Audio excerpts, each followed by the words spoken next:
第21回，内容讲述了孙不二在洛阳修行的故事。他将树枝变为一男一女，并在街上嬉闹，让街坊无法忍受，于是向县主请愿。县主认为他们并非真正疯癫，而是故意行为，决定驱逐他们。最终，街坊们烧毁了他的窑，却意外地见到孙不二化为仙人，告诉大家他的修行成果，并保证会给予平安。随后，孙不二回到家乡，与马丹阳重聚，分享修行的心得和对于经营的看法。马丹阳决定出外寻道，最终与邱长春相会，彼此互相启发，并一起修行。故事强调了修行的艰辛以及内在修行的重要性。现在，我们就仔细聆听七真史传的故事内容。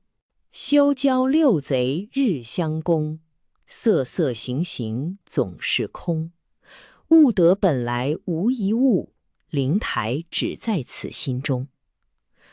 话说孙不二将树枝化为一男一女，容貌类异，每日在街上搂向抱肩，打也打不退，骂也骂不走。街坊无奈，伙同上了一柄。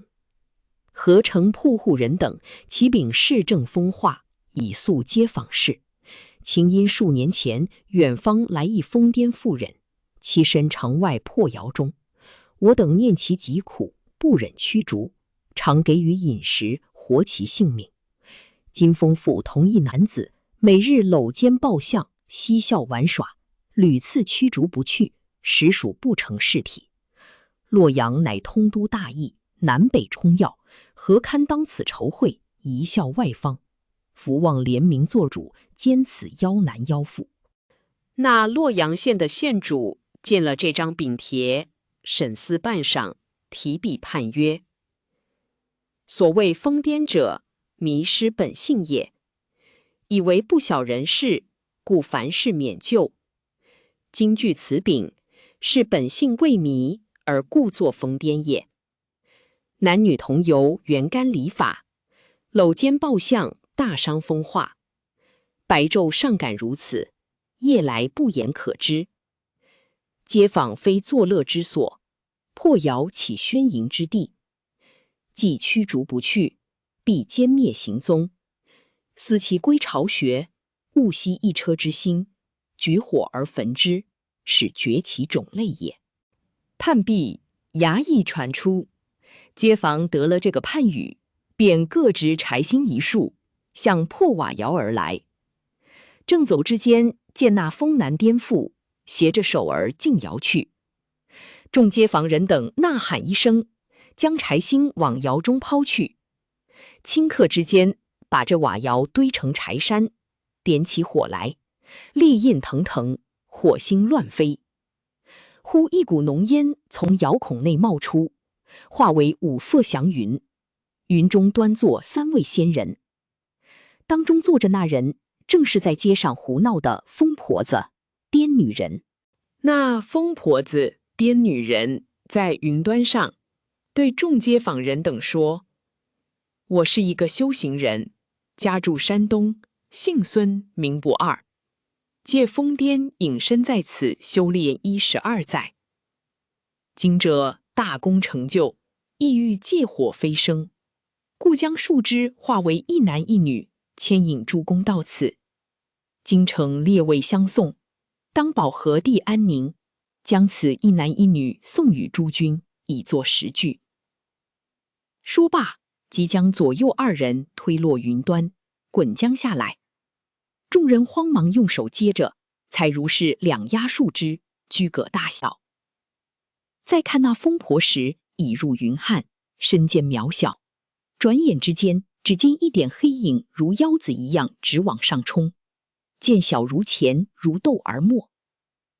众人望空礼拜，果然一连几年风调雨顺，物复民丰。众人感他圣德，修了一座3仙祠，凡有祈祷，无不感应。又说孙不二回到山东宁海县，进得庄来，早被马兴一眼瞧见，忙来迎接。孙不二一直走入厅内住下。马兴即去报与员外得知，马丹阳即出来相见，说：“孙道友辛苦。”孙不二曰：“师兄何言辛苦？这苦字乃是我们修行人的考证，受不了苦，焉能修行？”正言之间，众童仆俱来参见，不二用好言安慰。是夜同马丹阳并肩打坐，马丹阳一夜之间也要下来数次，孙不二坐到并未移动。马丹阳曰：“我看孙道友的做工比我强。”孙不二曰：“不为做工比你强些，更有玄妙比你强10分。”马丹阳曰：“你休小看我，我能点石为银。”孙不二曰：“你能点石为银，我能点石成金，但金银料不得生死，成不了神仙，原无用处。”习纯阳吕祖跟着钟离老祖学道，老祖以锦帛裹一物，重有数十斤，使纯阳负之。背负3年，2膀磨穿，毫无怨言。一旦老祖命纯阳起果视之，乃实也。纯阳亦不嗔恨。老祖曰：“虽是顽石，可点成金也，不枉你背了3年。”说罢，用手一指，那块顽石变成黄金。向纯阳曰：“我将此点石成金之法传你如何？”纯阳问老祖曰：“化石为金，可保永无更变否？”钟离老祖曰：“所点之金与真金不同，其金始终如一，所点之金500年后仍变为石。”纯阳吕祖便向老祖辞曰：“如是，则弟子不愿学也。此术兴立于500年前，遗害于500年后，岂不误了500年后之人，故不愿学也。”钟离老祖叹曰：“子之道念，我不及也。正果当在我之上。以此论之，这点石成金的妙术，只会贻害后世，于道有何益哉？”这一些话说的马丹阳默默无言。又一日，孙不二烧了一锅滚水，用桶提入房中，浸在玉盒内，请马丹阳沐浴。时当8月，天道尚热，只见那水汽腾腾的不可下指。马丹阳用手探了一下，险些烫成泡，连声说道：“难遇，难遇。”孙不二笑口：“你修了多年行，连这点功夫都没有，待我浴来。”说罢，解衣就浴，扬汤浮水，毫不炎热。浴毕，披衣起坐。马丹阳曰：“你我同师学道，一般用功，为何你的道术此我强些？”孙不二曰：“传虽一样，练却不同。我在洛阳苦修12年，才得这些玄妙。你在家中乐享安闲，守着这几间房子，寸步未移，不肯苦修，怕离巢穴，焉能得此妙用？”马丹阳：“师父羽化升仙之后，无人看守庄廊，故未远出。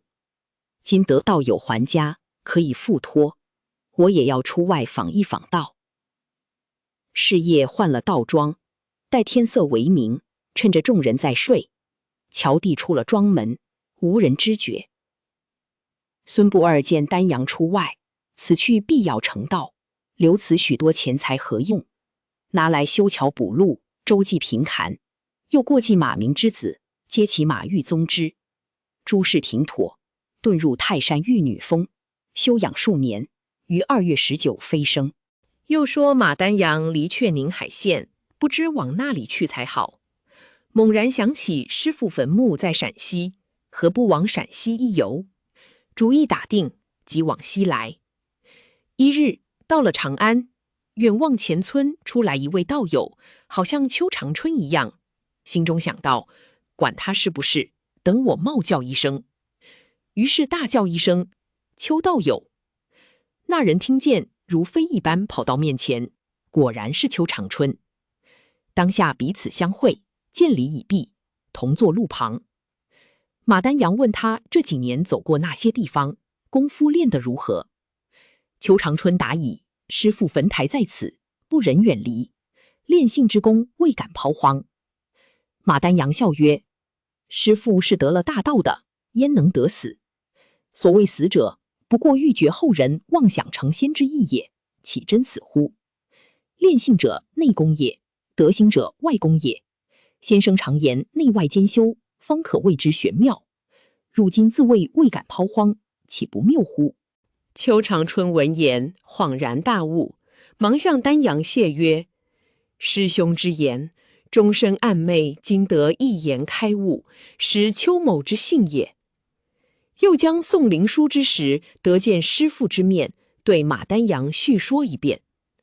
丹阳曰：师父常说你不能韬光晦迹，一味逞乖弄巧，成道当在6人之后，如今不可不戒。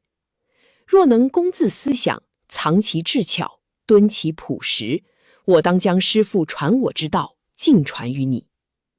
长春听罢，喜之不尽，遂引他同到大卫村拜谒先生庙宇，又到终南山下参过坟台，然后作伴共游荆襄。邱长春深自改悔，前行敛迹，不复逞乖弄巧。马丹阳果将道妙玄机与他指拨，邱长春勤参妙地，不敢懈怠。马丹阳见楚地风光繁华，不及陕西朴实，仍同长春游湘河而达斜谷。一日天降大雪，二人困于冷庙之中，共一个蒲团打坐。你道二人为何共一个蒲团？只因邱长春到马家庄学道之时，并无道家器具，后同重阳先生下江南，马丹阳将自己所制纳衣、蒲团、便钟一并周全他。后宋先生灵书之时，将这蒲团裹着纳衣，烧在棺上，带过陕西。这几年把纳衣穿得疤上加疤，蒲团倒还未破。马丹阳在家中打坐，自有沾入，故不曾重制蒲团。临行又走得荒迫，只带了几件换洗衣服，数两散碎银子。遇见邱长春时，几两散银都用完了。一向全凭长春墓园度日，一人话来做2人盘费，哪里还有余钱去办蒲团？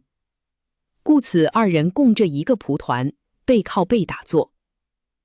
修行之人原不求安逸，只要能将就，便可以了结。且说马丹阳和邱长春在斜谷冷庙内打坐，是夜下了一场大雪，平地雪深3尺。这斜谷又在万山之中，离人户又远，无从觅食。二人饿了3日3夜。邱长春忽起了一个念头，但不知什么念头，且看下回分解。饥寒逼迫难言苦，怎不教人妄念生？